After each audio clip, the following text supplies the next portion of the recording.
Hello everyone, my name is Amrita. हमने partnership के बारे में चैप्टर स्टार्ट किया था जिसमें हमने फर्स्ट वीडियो में डिस्कस किया about partnership and its characteristic. So now in this video we are going to discuss about the partnership deed.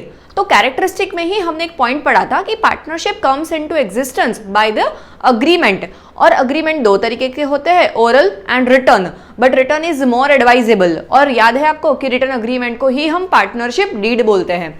तो चलिए पार्टनरशिप डीड के बारे में जानते हैं। Partnership deed is a written agreement.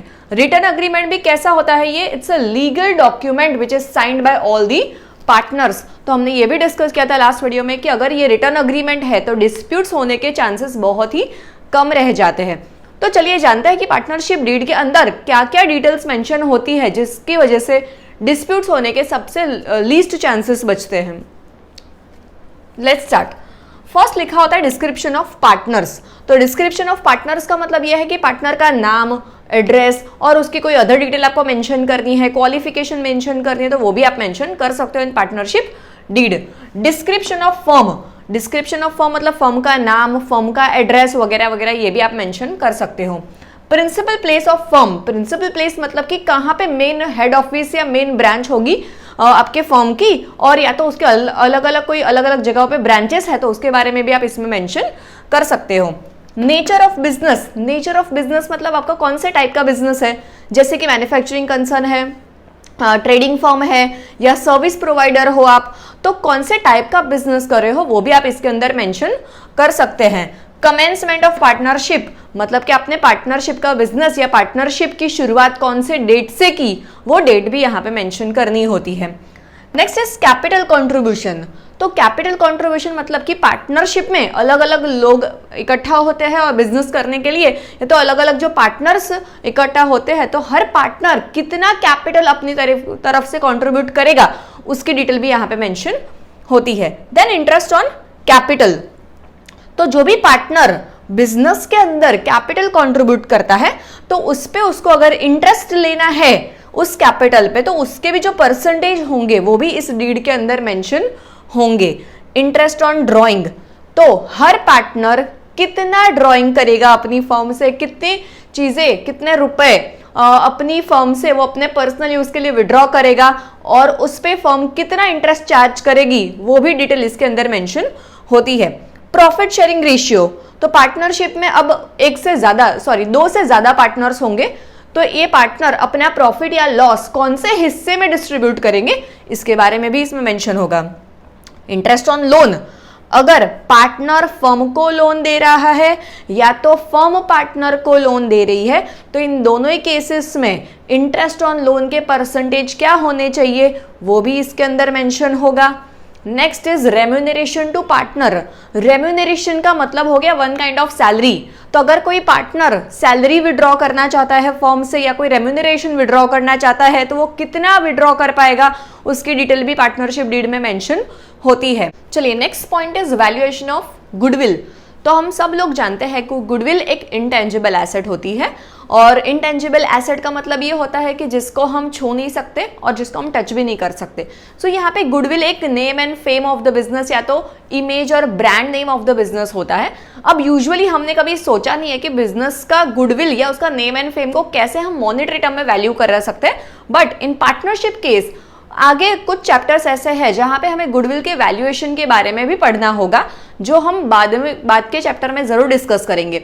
But goodwill की वैल्यूएशन करने की टोटल 5 मेथड है जो हम जस्ट इसके बाद के चैप्टर में डिस्कस करने वाले हैं। तो ये पांचों मेथड में से अगर गुडविल को वैल्यूएशन करने की जरूरत पड़ी तो ये पार्टनर्स कौन सी मेथड प्रिफर करेंगे वो भी इस पार्टनरशिप डीड में मेंशन होता है। Valuation of assets at the time of reconstitution. Now what is reconstitution? Reconstitution का मतलब होता है कि पार्टनरशिप में कुछ होने वाले चेंजेस। अब ये चेंजेस क्या क्या हो सकते हैं कि एग्जिस्टिंग जो पार्टनर्स है उनके प्रॉफिट या लॉस रेशियो में चेंज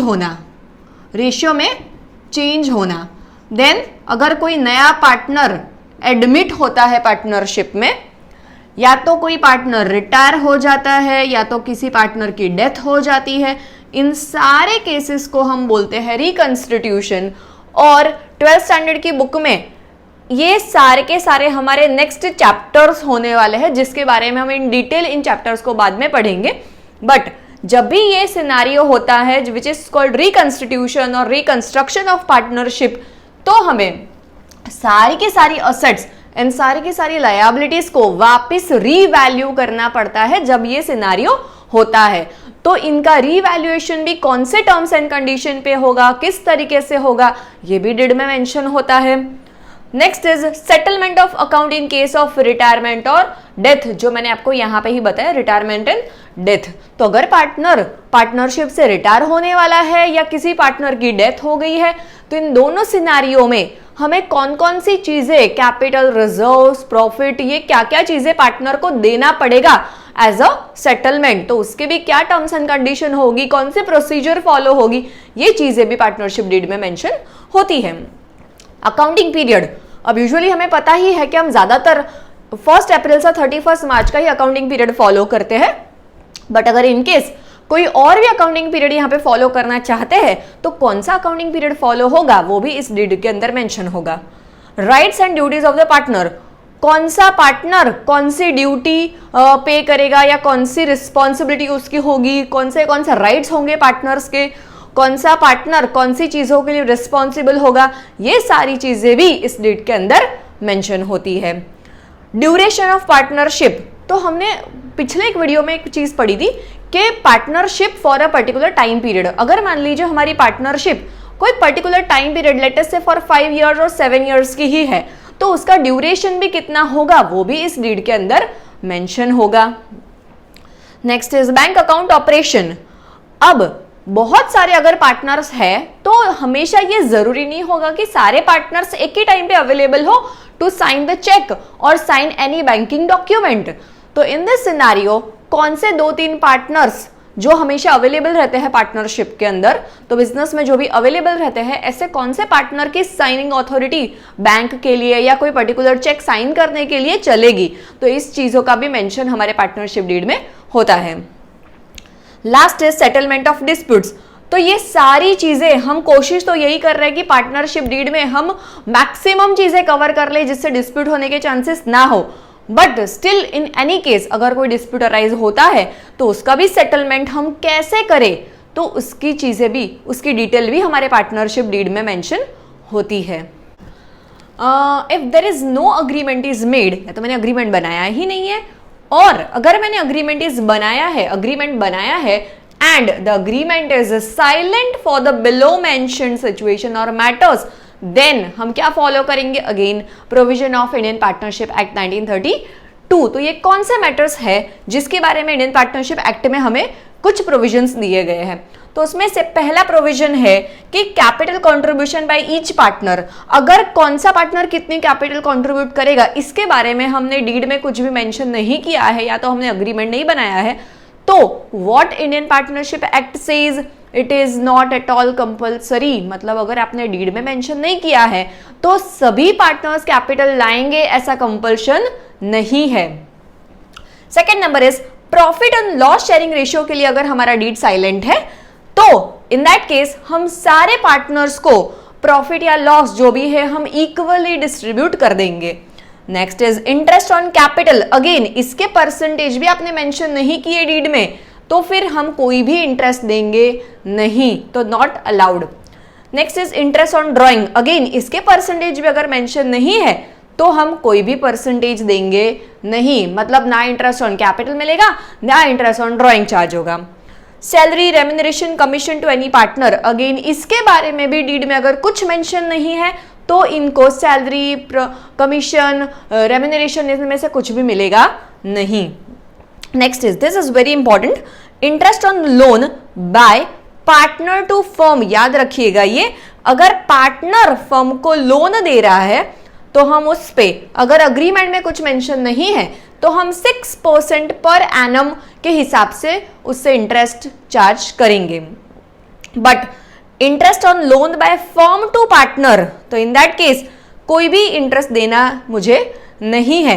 तो यहां में मैंने एक स्माइली मेंशन इसीलिए ही किया है कि इंडियन पार्टनरशिप एक्ट के प्रोविजन आपको दिख रहा है कि पार्टनर्स के फेवर में ज्यादा है। मतलब पार्टनर अगर फर्म को लोन देता है तो फर्म को तो मुझे इंटरेस्ट देना ही पड़ेगा, मतलब पार्टनर को तो इंटरेस्ट मिलेगा ही मिलेगा at the rate of 6% per annum. But अगर फर्म से पार्टनर कोई लोन ले रहा है तो उस पर मुझे कोई इंटरेस्ट देने की जरूरत नहीं है। कितनी अच्छी बात है ये तो, राइट? इसलिए पार्टनर यहां पे स्माइल कर रहा है। 8 number is admission of any new partner in the firm. तो अगर कोई पार्टनर अपने किसी नए पार्टनर को एडमिट कराना चाहता है तो इसमें सारे पार्टनर्स अग्री होना ये जरूरी है। मतलब कोई 1-2 पार्टनर हाँ बोल रहे हैं, कोई 1-2 पार्टनर ना बोल रहे हैं, तो इन दैट केस हम उसका एडमिशन नहीं करा सकते। अगर नए पार्टनर को एडमिट कराना है तो सारे पार्टनर्स की हाँ होना जरूरी है। अब इसमें अगर आपको कोई कंफ्यूजन है तो मैं आपको एक बात बता दूं कि पार्टनरशिप डीड हमेशा हमारे लिए प्रायोरिटी रहेगा। मतलब डीड में अगर कोई चीज मेंशन की है तो हम फर्स्ट ऑफ ऑल उसे ही फॉलो करेंगे। So deed will be always our priority. अगर कोई चीज डीड में मेंशन नहीं है then and then only we have to follow the partnership act provision. मतलब कि ये सारे रूल्स सभी फॉलो होंगे जब वो डीड में नहीं दिए तो, otherwise deed always comes first. अगर आपको मेरे वीडियोस अच्छे लग रहे हैं तो do share with your friends and also subscribe the channel, जिससे आपको मेरे नेक्स्ट वीडियो की नोटिफिकेशन इजीली मिल जाए। Thank you so much.